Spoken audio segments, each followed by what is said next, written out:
Bangkok is a city of light, but in May 1992, its streets ran dark with blood. Protesters filled Ratchadamnoen Avenue, demanding democracy. Soldiers opened fire. Hundreds died, many more disappeared. Today they say the avenue is not silent. Marching footsteps and sudden cries still echo where history bled into the unseen. Bangkok in the early 1990s was alive with contradiction. On the surface, the city glittered with neon signs, new shopping centers, and the steady pulse of commerce. Yet beneath that brightness, discontent had been building for years.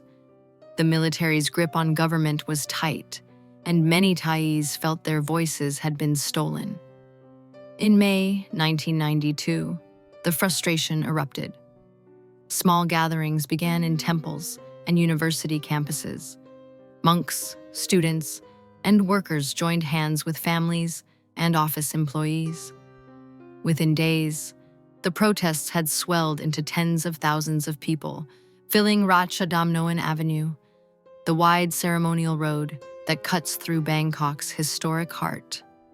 At the center stood Democracy Monument, towering like a silent witness. Candles were lit at its base, banners stretched across the avenue, and chants of "Return power to the people" echoed through the humid night. To the protesters, it was more than a political movement. It was a moral stand, a demand that Thailand step into a future chosen by its citizens. The atmosphere carried both hope and unease. Street vendors handed out bottles of water to the marchers. Families brought rice and fruit to sustain those who stayed overnight. Drums and whistles gave rhythm to the chants. Yet all the while, soldiers stood at the edges, rifles slung across their shoulders, helmets glinting beneath the streetlights. Their silence pressed heavily against the sound of the crowd. Bangkok's avenues, usually clogged with traffic and motorbikes, had transformed into rivers of humanity. The people believed their voices could no longer be ignored. They believed history was bending toward them. But as the nights grew longer, many felt an invisible weight in the air, a sense that something irreversible was approaching.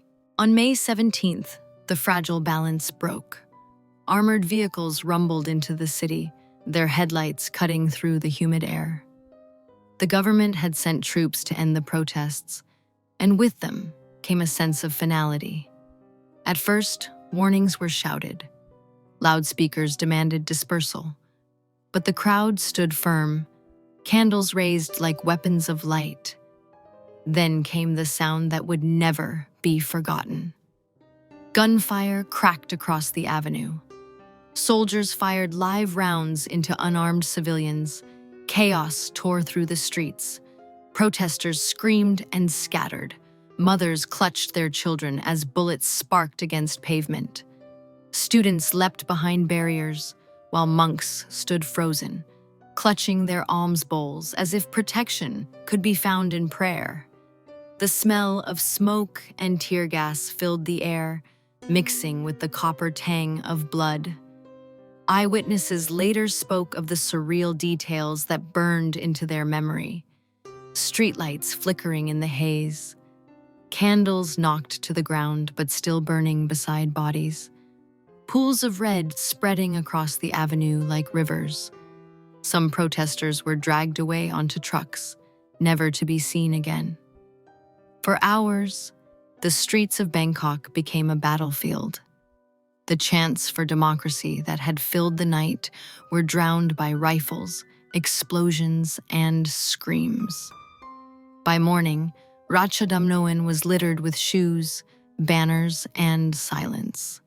Those who lived through that night said the ground itself seemed to tremble. The sound of the gunfire did not end when the rifles stopped. It echoed, as though carried by the walls of the city. For them, May 1992 was not only the clash of people and government, It was the moment when Bangkok's streets absorbed grief so deep it would never fade. In the years that followed, the avenue changed. Tourists still walked beneath Democracy Monument by day, but after dark, locals spoke of things they could not explain. Taxi drivers swore they saw figures waving them down near the site of the protests.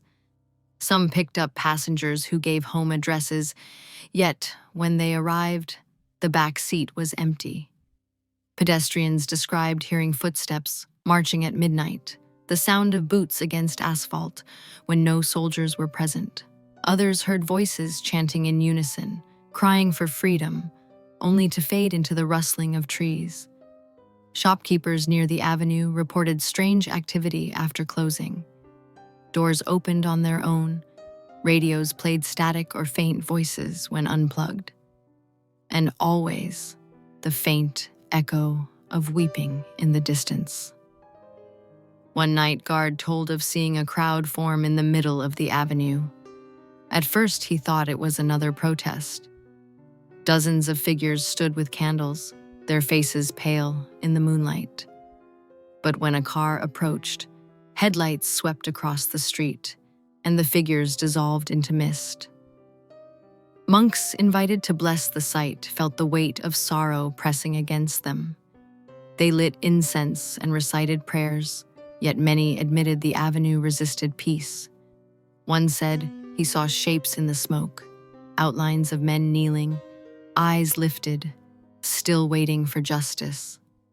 Ratchadamnoen had become more than a street. It was a memorial carved into the city's fabric, a place where the living walked beside shadows. For some, it was holy ground. For others, it was a reminder that silence never came. The tragedy of Black May was not measured only in the dead. It was also in those who vanished without explanation. During the clashes, soldiers loaded protesters onto trucks. Many never returned. Families searched prisons, hospitals, and morgues, but names were missing and records incomplete. The disappearances created a wound that never closed. Mothers lit candles each year at Democracy Monument, calling for their sons to come home. Some claimed their loved ones visited them in dreams, appearing as they were on the night they left. In those dreams, they smiled faintly, then faded into the dark before a word could be spoken. One mother told of seeing her son in waking life. On the anniversary of the protests, she swore she saw him near the monument, holding a candle just as he had on that night. She called his name, but he vanished, leaving only the faint smell of incense in the air. Stories like these spread quickly, whispered in temples and markets. Families began to believe the vanished returned on anniversaries, drawn back to the place of their final march. Witnesses spoke of pale figures walking with candles that never melted, their light flickering yet never burning out. For many, these accounts were not superstition. They were evidence of unfinished business. Black May had ended without answers, without justice, without truth for the disappeared. The spirits of the vanished could not rest, and the city knew it. Ratchadamnoen became both a place of mourning and a place of haunting. Each year, families gathered with offerings, hoping their prayers might guide the lost home. Yet still, the shadows lingered. After the violence, religious leaders were called to cleanse the avenue. Monks from temples across Bangkok came to recite prayers, pour holy water, and ask the spirits for peace. They walked the length of the road, chanting in low voices, incense burning in their hands. Yet many admitted the task was not easy. One monk said he heard whispers among his prayers, as though unseen voices answered him. Another felt his chest tighten, as if pressed by invisible weight. Though they performed rituals with sincerity, they confessed the grief was too deep, the cries too many, for their blessings to fully heal the place. They warned the living to walk with respect. Do not mock the tragedy, they said. Do not laugh when passing at night. Some advised leaving small offerings, a candle, a stick of incense, even a bottle of water, as tokens for those who lingered. Drivers who ignored the warnings sometimes regretted it.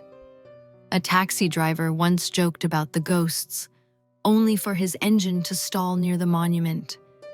He swore he saw faces pressed against his windshield, dozens of pale eyes staring at him until the car roared back to life.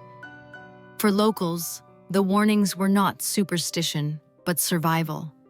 The avenue was a reminder of sacrifice, but also of restless spirits. It was a place where the line between history and haunting, between the living and the dead, was thinner than anywhere else in Bangkok. Today, Ratchadamnoen Avenue looks modern and bright. Cars rush past, tourists take photographs, and vendors sell food under the shadow of Democracy Monument. To those who do not know, it seems like any other Bangkok street. Yet for those who remember, the shadows are still there. Black May was more than politics. It was a wound in Thailand's soul. It was the moment when chants for freedom were silenced by rifles, when candles met bullets, when families lost loved ones to death and disappearance. Each year, memorials are held. Candles are lit once more, placed at the base of the monument where so many once prayed. Families bow their heads, monks chant, and the city remembers. But even in remembrance, there is unease. Some say the dead march beside them during the ceremonies, invisible but present, their light mingling with the living. The tragedy remains a reminder that the past cannot be erased. The avenue holds it. The voices carry it. The shadows refuse to fade. So the question lingers. When you walk along Ratchadamnoen at midnight, do you walk alone? Or do you walk among the ghosts of Black May, their candles flickering in the dark, their eyes searching for justice that has never come?